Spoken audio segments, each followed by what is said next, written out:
Praise the lord friends, I hope you all fine. प्रभु आप सभी को बहुत बहुत आशीषित करें।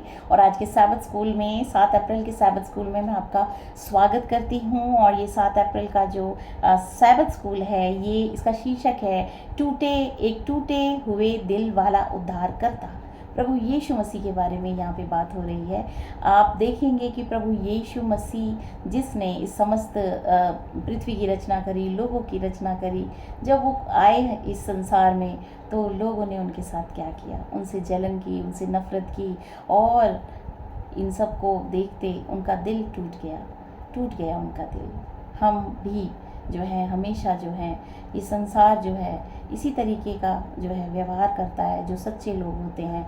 और आप देखेंगे सच्चाई से इस संसार को घृणा है। ये संसार सिर्फ झूठ से प्रसन्न होता है और झूठे लोगों की वाहवाही होती है। लेकिन जो सच्चे लोग हैं, हृदय जिनका नम्र है, दीन है, उनके साथ हमेशा ये संसार बहुत ही दुखद जो है व्यवहार करता है। लेकिन फिर भी जो अच्छे लोग हैं वो जो हैं उसको माफ़ करते हैं।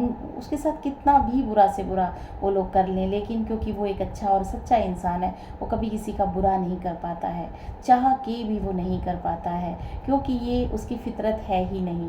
धोखा देने की, झूठ बोलने की, किसी की बुराई करने की उसकी फितरत नहीं है। वो सिर्फ और सिर्फ जो है अच्छाई करना जानता है। उसका हृदय जो है बहुत ही कोमल होता है दूसरों के लिए। वो दूसरों को कभी परेशानी में नहीं देख सकता है। अगर वो किसी की हेल्प कर सकता है तो वो हेल्प करता है। उसी तरह से प्रभु यीशु मसीह सबकी हेल्प करते थे, सबको चंगाई देते थे, लोगों को खाना खिलाते थे। लेकिन फिर भी लोगों ने उनके साथ कैसा व्यवहार किया, उनको जो है बहुत प्रताड़ित किया। तो प्रभु यीशु मसीह ने जब ये देखा कि इन लोगों को मैंने बनाया, इसकी रचना मैंने की, लेकिन किस तरीके से वो जो है व्यवहार रखते हैं, उनके हृदय में प्रेम नहीं है, उनके हृदय में स्वार्थ है, तो प्रभु यीशु मसीह का दिल भी टूट गया होगा और उन्हें भी जो है बहुत दुख हुआ होगा। लेकिन फिर भी उन्होंने माफ़ किया। क्रूस पर प्रभु यीशु मसीह ने सभी को माफ़ किया। उन्होंने जो क्रूस पर जो पहला वचन बोला वो यही था कि हे परमेश्वर, हे पिता, तू इन्हें माफ़ कर, क्योंकि ये नहीं जानते कि ये क्या करते हैं। तो ये परमेश्वर ही जो है ये शब्दों को कह सकते हैं। जिन लोगों ने उनके साथ इतना दुर्व्यवहार किया, उनको उन्होंने माफ़ किया। तो परमेश्वर का हृदय टूटा, लेकिन परमेश्वर का दिल कभी कठोर नहीं हुआ। उन्होंने कभी भी कठोरता नहीं दिखाई अपने दूसरों के लिए।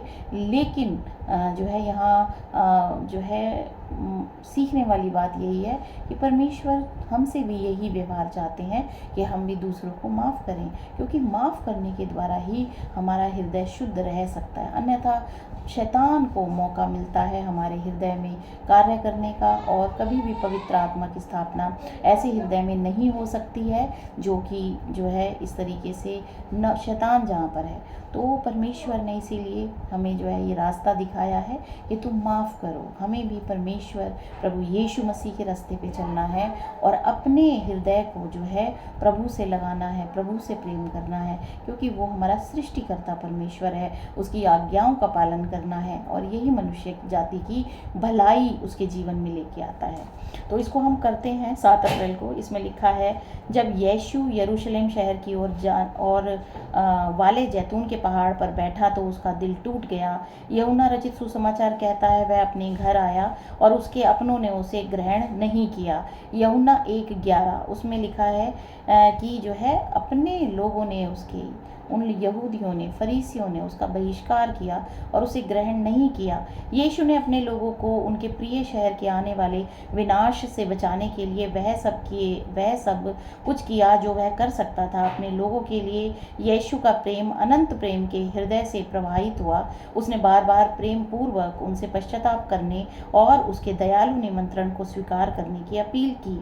लूका अध्याय 19 और उसकी 41, 42, 43, 44 ये जो 4 वर्ष वर्सेस हैं, इन्हें मैं पढ़ना चाहूँगी। इसमें हम देखेंगे कि इसमें क्या लिखा है।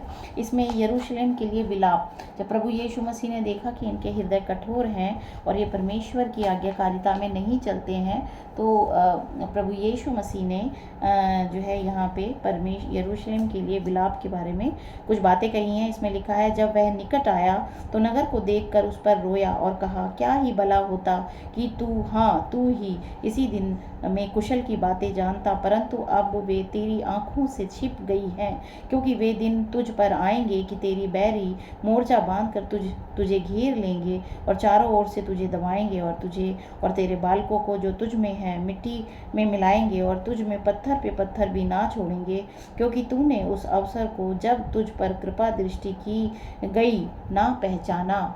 यहाँ पे हम देखते हैं कि परमेश्वर ने पहले ही जो है यरूशलेम के बारे में भविष्यवाणी कर दी थी, और हम जानते हैं कि किस तरीके से रोमियो ने आकर जो है यरूशलेम को जो है तहस नहस कर दिया उसके 70 साल के बाद। तो जो प्रभु यीशु मसीह की भविष्यवाणी थी कि यहाँ पे पत्थर पे पत्थर ना छूटेगा, तो वो पूरी हुई थी। तो इस तरह से परमेश्वर ने पहले ही ये सब चीज़ें बता दी थी, फिर भी उन लोगों ने अपने मन को नहीं फेरा।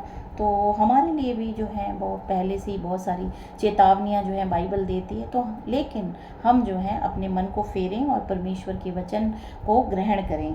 अब हम पढ़ेंगे मत्ती अध्याय 23 और उसकी 37 से 38। इसमें लिखा है, हे यरूशलेम, तू भविष्यद्वक्ताओं को मार डालता है और जो तेरे पास भेजे गए उन पर पथराव करता है। कितनी ही बार मैंने चाहा कि जैसे मुर्गी अपने बच्चों को अपने पंखों के नीचे इकट्ठा करती है, वैसे ही मैं भी तेरे बालकों को इकट्ठा कर लूं, परंतु तुमने ना चाहा। देखो, तुम्हारा घर तुम्हारे लिए उजाड़ छोड़ा जाता है। और उसके बाद वो उजाड़ हो गया और 2000 साल तक ऐसे ही पड़ा रहा। इज़राइल की जो अभी पुनः स्थापना हुई है वो 1948 में हुई है, और हम देखते हैं कि वहाँ पे परमेश्वर का कोप जो है वो उस धरती के ऊपर उतरा और वहाँ पे जो है किस तरीके से जो है वो तहस नहस हो गया। यूहन्ना अध्याय 5 उसकी 40वीं वर्ष बताती है, फिर भी तुम जीवन पाने के लिए मेरे पास आना नहीं चाहते। यूहन्ना अध्याय 5 की 40 में प्रभु यीशु मसीह कह रहे हैं कि तुम फिर भी जीवन पाने के लिए मेरे पास नहीं आना चाहते, तो तुम अपने ही पापों में मरोगे। मनुष्य मृत्यु जो है उसको मिलती है क्योंकि वो अपने मन को नहीं फिराता और परमेश्वर की आज्ञाकारिता में नहीं आता। इस वजह से वो अपने ही मौत का कारण खुद जिम्मेदार होता है। परमेश्वर का वचन साफ साफ बताता है, वो परमेश्वर न्यायी है और हमेशा न्याय ही करता है। इसमें हमने जो ये पद पढ़े, ये पद आपको अपने लोगों के प्रति यीशु के रवैये और अनुग्रह और दया के उसके प्रेमपूर्ण निमंत्रण के प्रति उनकी प्रतिक्रिया के बारे में क्या बताते हैं। आप परमेश्वर के चरित्र का क्या रहस्य उद्घाटन देखते हैं। यहाँ पे बार बार परमेश्वर ने जो है चेतावनी दी है जो है इजराइलियों को, लेकिन फिर भी उन्होंने अपने मन को नहीं फिराया। फिर भी परमेश्वर ने नम्रता, दीनता और करुणा हमेशा ही लोगों के ऊपर बनाई है, क्योंकि परमेश्वर जानते हैं कि मनुष्य सिर्फ मिट्टी से बनाया गया है, मिट्टी का पुतला है। इसीलिए वो उसकी फितरत को जानते हैं और वो उसकी जो है नियति को जानते हैं, इसीलिए वो हमेशा माफ़ ही करते हैं। यरूशलेम के विनाश जैसी घटना को परमेश्वर के प्रेमपूर्ण चरित्र के प्रकाश में समझना कठिन है। इतिहास से पता चलता है कि जब रोमन जनरल टाइटस ने शहर के खिलाफ अपनी सेना का नेतृत्व किया तो हजारों लोग मारे गए, यरूशलेम तबाह हो गया, पुरुषों, महिलाओं और बच्चों का कत्लेआम किया गया। जब परमेश्वर के लोगों को इतना कष्ट हुआ तो परमेश्वर कहाँ था? उत्तर स्पष्ट है, लेकिन पूरी तरह समझ पाना आसान नहीं है। उनका दिल टूट गया था, उनकी आंखें भर आई थी। सदियों तक वह अपने लोगों तक पहुंचता रहा। उसकी प्रेममयी दयालुता के विरुद्ध विद्रोह करके उन्होंने उसकी ईश्वरीय सुरक्षा खो दी। तो जो यरूशलेम का जो सत्यानाश हुआ था वो अपने ही वजह से हुआ था, क्योंकि परमेश्वर की जो है वो आज्ञाकारिता से बहक गए थे, भटक गए थे। परमेश्वर हमेशा अपने लोगों की पसंद के परिणामों को सीमित करने के लिए हस्तक्षेप नहीं करता है, वह विद्रोह के स्वाभाविक परिणामों को विकसित होने होने देता है।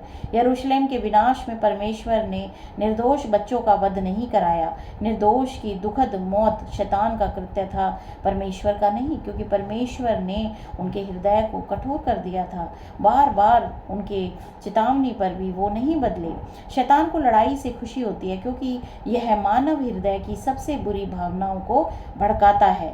सदियों से उसका उद्देश्य धोखा देना और नष्ट करना, और फिर अपने बुरे कार्यों का दोष परमेश्वर पर मढ़ना है। यहाँ पे हम देखते हैं कि ये जो सारा जो शैतान का काम है, ये वो शुरू से ही कराता आया है। कैन और हाबिल को आपस में लड़वा दिया, भाई के हाथ से भाई की हत्या कर दी। तो लड़ाई के द्वारा उसे खुशी होती है कि वो लोगों में जब वो लड़ाई कराता है और फिर उसका फ़ायदा भी उठाता है, वो बर्बाद करता है मानवता को। मत्ती 24 अध्याय और उसकी 15 से 20 वर्ष बताती है।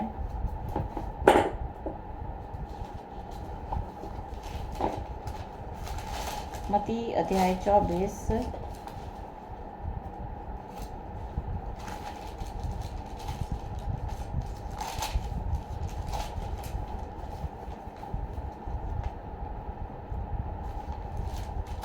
मत्ती अध्याय 24 उसकी 15 से 20 में लिखा है, महासंकट का आरंभ। इसीलिए जब तुम उस उजाड़ने वाली घृणित वस्तु को, जिसकी चर्चा दानियल भविष्यद्वक्ता के द्वारा हुई थी, पवित्र स्थान में खड़ी हुई देखो, तब यहूदिया में हो वे पहाड़ों पे भाग जाएं।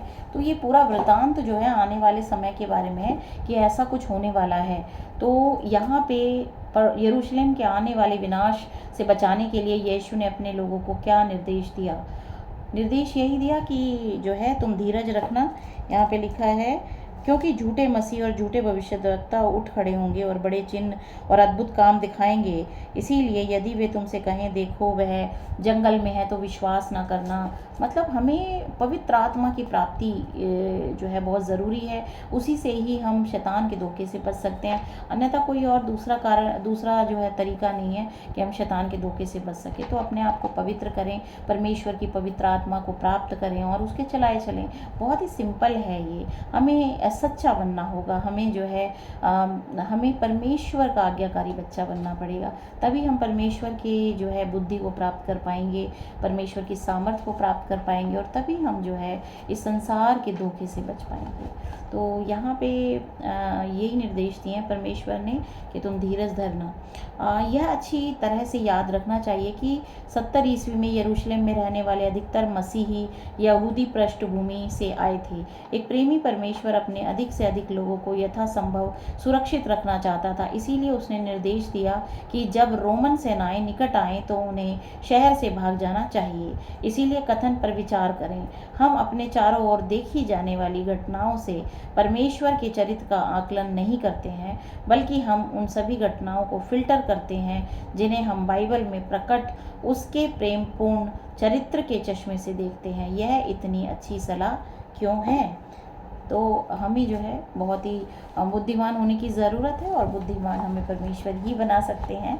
तो परमेश्वर के ऊपर हम विश्वास करें, उसके अनुसार चलें, तो परमेश्वर हमारे साथ हैं हमेशा।